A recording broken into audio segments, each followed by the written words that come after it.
Habari asubuhi. Naendeleaje? Mdete Online TV ikiwa katika pita kutoka unatoka bwawa la samaki kuelekea Serenje. Kwa kweli barabara ni mbaya, barabara hairidhishi, na ukiangalia asilimia kubwa magari yanayopita ni magari ya Kitanzania. Na kwa sababu ni magari ya Kitanzania, basi ni vizuri tukaendelea na kupeana priority katika kutembea au katika kufanya subira katika sehemu hatarishi.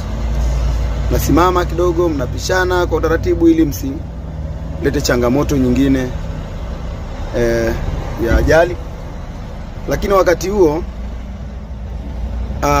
inawezekana kuna ajali imetokea mbele, basi tunakuwa na subira. Kiangalia vizuri, kuna njia ambayo kuna gari ambazo ni ndogo zinaweza zikaingia zikapita, basi mwisho wa siku mnaendelea kwa usalama kabisa. Kwa hiyo nikiripoti kutoka bwawa la samaki kuelekea Serenje, ni mimi mtoa habari wenu, mwakilishi